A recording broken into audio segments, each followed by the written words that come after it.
Ok, el día de hoy vamos a presentar al licenciado Diego Alberto Valls Espinosa, egresado de la UAP desde 2011 con una especialidad trunca. Yo soy Santiago Andrés Cabello Dávalos Y yo soy Santiago Martínez Dorantes. y le vamos a hacer una entrevista para que nos dé su punto de vista del caso de los psicotercios en el lago de Morelos en Guadalajara, Jalisco. ¿Conoces sobre el tema? Claro, sí estuve enterado de la situación. Primero se encontraron en calidad de desaparecidos y luego circuló un video donde, bueno, creo que todos lo vieron, mucha gente lo ha visto, que incluso pusieron a uno de los miembros a golpear y matar a otro, ¿no? Entonces creo que le dieron por ahí, no sé, un machete o algo para que La roca. lo golpeara. La verdad no pude terminar el video porque es muy fuerte y se hace un poquito sensible, ¿no? Okay. A continuación vamos a hacer, mi compañero Santiago les va a hacer unas preguntas acerca del caso. Bueno, ¿usted qué piensa acerca de este caso? Pues mira, yo hace tiempo cuando daba clases, yo daba clases en una universidad que se llama CUYEP y en aquel entonces yo di una conferencia acerca de lo que es el narcoestado. No es un concepto propio, pero pues por ahí lo abordamos en esa pequeña conferencia, porque realmente el Estado mexicano está siendo sobrepasado por el narcotráfico. En este caso eran unas personas muy jóvenes y hubo mucha especulación sobre si ellos andaban metidos en el narco o algunas situaciones de esa naturaleza, ¿no?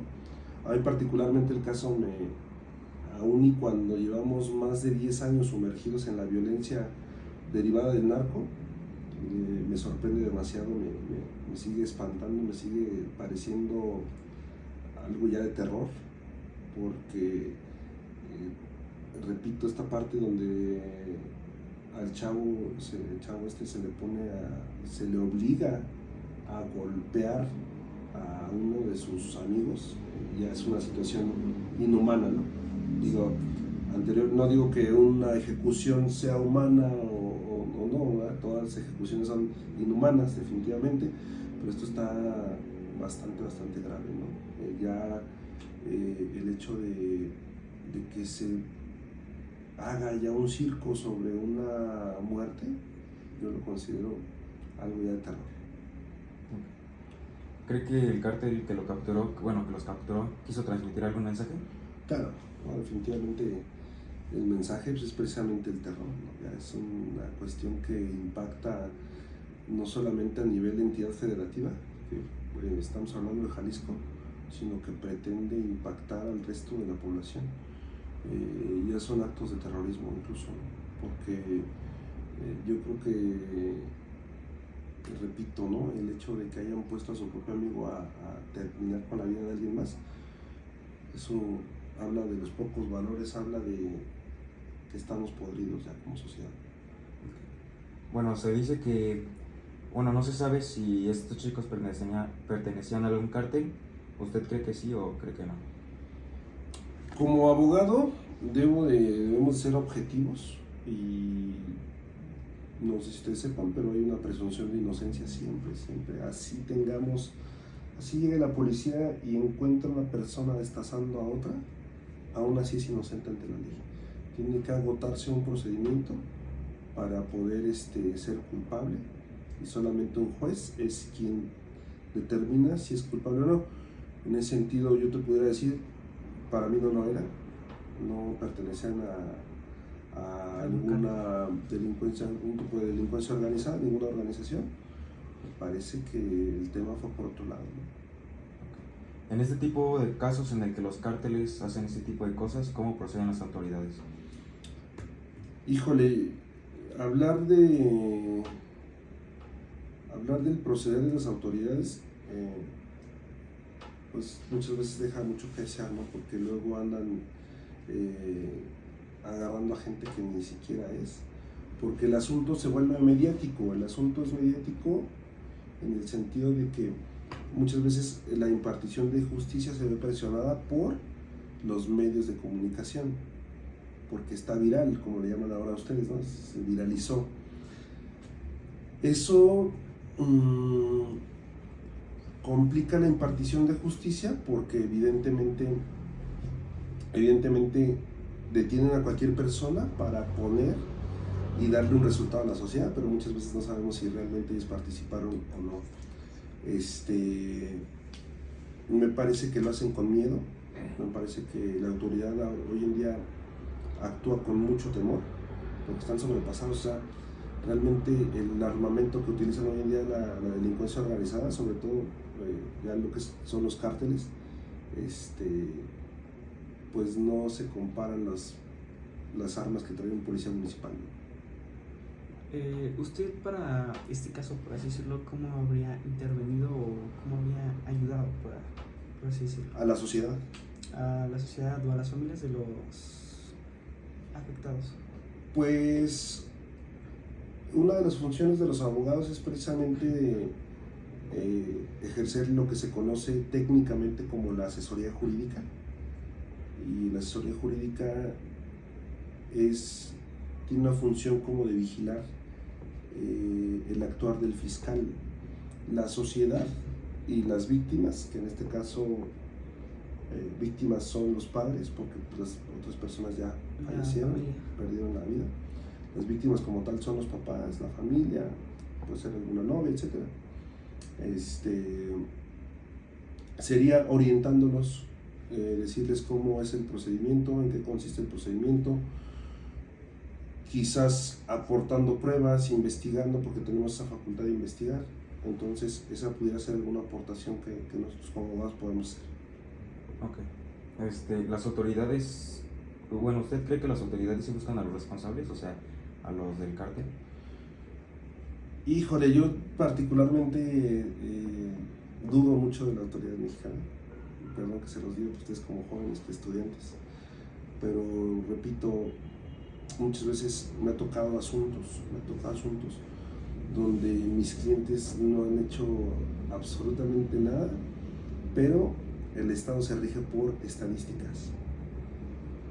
Si el Estado no le otorga estadísticas a la sociedad, a la población, el gobierno como tal no le da resultados a la sociedad, se mete en un problema.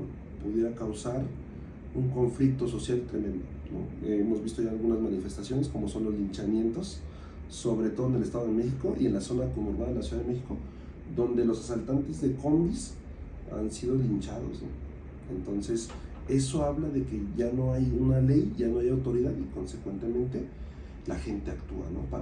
para hacer justicia, para protegerse incluso, ¿no? Okay. ¿Por qué me dijo que serán tan recurrentes este tipo de cosas? Por la cultura, es un tema cultural. Yo creo que ustedes y su servidor alguna vez hemos cantado algún narcocorrido, ¿no? Hemos puesto en nuestro dispositivo móvil o en algún otro dispositivo algún tema que hace referencia o apología, como se dice legalmente, de algún personaje del narcotráfico. Ahorita no se diga del Chapo, ¿no? Todo mundo pertenece a la chapiza. Todo mundo se siente que está con este individuo, Guzmán Loera, Joaquín Archivado su nombre, que la gente dice, ay, es una canción, no es cierto. Pongo un ejemplo, ¿no? Cuando yo daba clases y le decía yo a los chamacos, váyanse un día al Zumba, váyanse un día a las clases de Zumba y a ver, pónganles una canción de Luis Miguel. Pues la gente no se va a motivar. Les ponen una música acorde a la Zumba.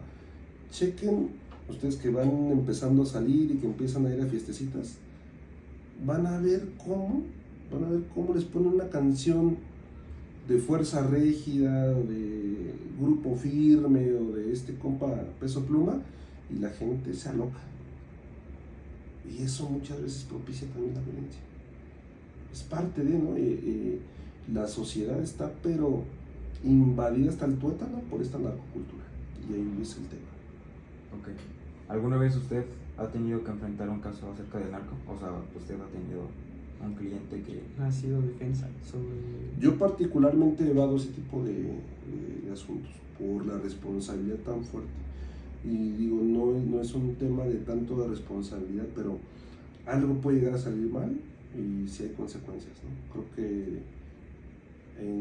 en el país ha estado documentado de abogados que han perdido la vida, que han sido privados de la vida por alguna mala representación o porque incluso el cliente pues no sabe de derecho, se imagina cosas. Imagínense lo de violento en la calle, ¿no? No creo que sepa mucho de derecho, ¿no? Entonces pueden llegar a pasar esas cosas. Yo particularmente no trato con este tipo de personas. Ok. ¿Usted personalmente cree que, bueno, en algún momento el narco se va a acabar? Híjole, no creo, porque hay un trasfondo en todo esto. El narco deja una ganancia de miles y miles y miles, millones de pesos, ¿no? Incluso en Londres se tiene documentado a los peces cercanos a la bahía se les ha encontrado ciertas dosis de cocaína por la orina de los bares londinenses. Es un tema a nivel global. A mi juicio pudiera desaparecer el fenómeno del narcotráfico legalizando ciertas drogas. Ustedes como abogados, ¿qué consideran que es la violencia? ¿Qué consideramos que es la violencia? Toda transgresión a un derecho. Toda transgresión a un derecho ya es considerada una violencia. El hecho, hace años hubo un asunto bien sonado en Veracruz, muy sonado en Veracruz, le llamaban los porquis de Veracruz. Uno era mi tocayo Diego, y él le tocó su parte íntima a una menor de edad y decía que no era nada, ¿no? De hecho la autoridad lo soltó que porque no era nada. Bueno, la chica no quería, fue contra su voluntad. Eso es violencia. Por muy mínima que le pudiera parecer a alguien, pues eso es violencia. Hablando de violencias, por ejemplo, una de las más comunes puede llegar a ser la física. Para usted, ¿en qué consiste este tipo de violencia? ¿En qué consiste o cómo? O sea, ¿qué se considera? ¿Qué se considera? Violencia física, pues todo golpe donde se utilizan no solamente el cuerpo, sino también herramientas, ¿no? Algún objeto vulnerante, le llaman los peritos, objetos vulnerantes, así se conoce. ¿Usted cuántos casos de violencia ha tenido? Casos de violencia, no, pues incontables casos, ¿no? Mucha violencia familiar, homicidios. Hace rato les comentaba, llevé una desaparición forzada cometida por particulares agravada, lesiones. Ahorita mismo llevo la defensa de un chavo de una comunidad de aquí que primero lapidaron, es decir, lo golpearon con piedras en la cabeza y luego lo atropellaron. Y estuvo una muerte bastante violencia, fue traumatismo craneoencefálico. Pero también llevé el caso de un anexo aquí en San Juan del Río, donde uno de las personas, que no se llaman anexos, se llaman centros de rehabilitación de adicciones. A este cuate lo golpean, le rompen una costilla, pero eso no fue la causa de la muerte porque él broncoaspiró líquido hemático. Él se ahogó con su sangre. Esta persona fallece porque le dieron de tomar alcohol del 96, le revienta una úlcera y es la forma en que él empieza a sangrar por dentro y broncoaspira el líquido hemático. Entonces estuvo muy. ¿Cuál cree que es la violencia más común? O sea, la física es una de muchas, pero por así decirlo, o los casos que ha llegado a tener, ¿cuál es la más común? Una de las violencias más comunes La que usted y más normal y que casi no detectamos es la violencia económica. La violencia económica está muy canija en todas las categorías de la vida humana. Vete a un tema de interacción familiar, el deudor alimentario, que puede ser cualquiera de los padres, no solamente el papá, pero es muy común que sea el papá, también puede ser la mamá, pero muchas veces esa persona que tiene una obligación con su hijo o su hija no da dinero, y eso es violencia, es un tipo de violencia, y eso se da a cada rato. muy, muy normalizado. Muchas veces se ha normalizado la violencia en México, pero no llegamos a pensar que muchas cosas se consideran violencia. Entonces, ¿cómo se presenta la violencia en México? O sea, ¿desde qué punto? Yo creo que la violencia surge desde casa. Desde casa, porque ahora está muy utilizado el término de la responsabilidad afectiva, ¿no? Por ejemplo, pero muchas veces es tu propia familia la que te dice: estás feo, eres de cierto color, tu voz, tus preferencias. Ahí se va representando la violencia y evidentemente va escalando a niveles bastante críticos, ¿no? Okay. ¿Qué podríamos hacer nosotros como mexicanos para eliminar la violencia física? Mira, a mí me parece fundamental, porque yo di clases 5 años en una universidad privada. Cuando llegan los chavos a la universidad, no saben ni leer. Me tocó ver chavos que no saben ni leer. Y considero que uno de los aspectos en los que debe trabajar México es en la educación. Sin educación no vamos a llegar a ningún lugar. Hoy en día, por ejemplo, no me voy a poner romántico. Cuando tenían la edad de ustedes, escuchaba bandas como AC/DC, Metallica, otros tipos de bandas. Se metían años a hacer un disco. Y ahorita el reggaetón es, cada 8 días te saca una canción nueva, horrible, sin contenido y muy sencilla, ¿no? Y eso habla de la educación. Eso te está diciendo mucho de la educación. Algo muy simple. Yo no me explico cómo Peso Pluma tiene ese reconocimiento a nivel internacional. En un año. Fue así lo de este cuate. En un año se hizo más famoso que muchas otras personas que han estado 10, 15 años en la escena. Entonces, la educación es fundamental. Sin educación no vamos a poder erradicar la violencia. Evidentemente, otro de los factores es el económico. Hay una desigualdad social, económica en México tremendísima. Pues a la gente no le queda otra más que robar. No estoy diciendo que lo debamos de consentir o que debamos de normalizar el robo, etcétera. Pero hay gente que definitivamente no tiene acceso a un buen trabajo, ¿no? Y eso causa mucha violencia. Okay. ¿Qué podemos hacer ante un caso de violencia física? Pues mira, realmente el Código Penal, los códigos penales, no solamente el queretano, sino a nivel México, contemplan la legítima defensa. Y la legítima defensa no es otra cosa más que repeler una agresión real, material e inminente con el uso de la fuerza, con la violencia, vaya, ¿no? Pues hay que defenderse, ¿no? Pero, pues la Constitución, el artículo 17 constitucional nos dice que nadie puede hacer justicia por propia mano, que para eso están los tribunales. Entonces, pues no queda otra más que denunciar, ¿no? Okay. ¿Un abogado cómo procede con la violencia física? ¿Un abogado cómo procede? Si yo fuera su cliente, ¿usted cómo procedería? Pues denunciando ante fiscalía. Presentar una denuncia ante fiscalía, una querella, como se le conoce. Más o menos, como ¿cuánto llega a tardar este proceso? Híjole. Dependiendo el tipo de lesiones, dependiendo el tipo de delito, pero ahora la ley establece lo que se conoce como los medios alternos de solución de controversias. Presentas tu querella y van a citar a la persona que te agredió, quizás en un lapso de 15, 20 días. Si esta persona te paga, te repara el daño, se acabó el asunto. Pero también el asunto que les comento de la comunidad donde este cuate lo apedrearon y luego lo atropellaron, llevamos 3 años, desde diciembre del 2020. Ahí lo mataron a este cuate y seguimos en la pelea porque no quieren investigar a las personas.